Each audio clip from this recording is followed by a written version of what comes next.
আসসালামু আলাইকুম সম্মানিত ভিউয়ার্স, আশা করি সবাই ভালো আছে। আমি আজকে আপনাদের সম্মুখে ফিনল্যান্ড সম্পর্কে কিছু আলোচনা করব। আমি রাফি আছি আপনাদের সাথে আলফা অ্যাসোসিয়েট থেকে মার্কেটিং ম্যানেজার এবং কনসালটেন্ট। সম্মানিত ভিউয়ার্স, আপনারা ফিনল্যান্ড কেন আবেদন করবেন?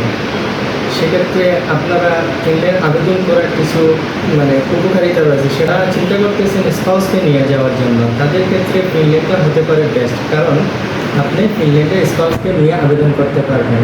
নাম্বার 2 হচ্ছে, আপনারা যারা স্টাডি গ্যাপ নিয়ে চিন্তা করতেছেন যে আমার স্টাডি গ্যাপ হয়ে গেছে, আমি কীভাবে কোন দেশে আমি আবেদন করতে পারি, তো ফিনল্যান্ড সেই অপরচুনিটিটা দিয়েছে। আপনি স্টাডি গ্যাপ হলে আপনি ফিনল্যান্ডে আবেদন করতে পারবেন। নাম্বার 3 হচ্ছে, আপনারা যারা ফিনল্যান্ডে আবেদন করতে চান তাদের জন্য সবচেয়ে গুরুত্বপূর্ণ যে বিষয়টা হচ্ছে, আপনাকে আইএলটিএস দিতে হবে। মাস্টার্স এবং ব্যাচেলার্স উভয় প্রোগ্রামের ক্ষেত্রে আপনাকে আইএলটিএস মাস্ট দিতে হবে। মাস্টার্সের ক্ষেত্রে আপনাকে ওভারঅল 6.5 লেস দেন 6 পয়েন্ট লাগবে।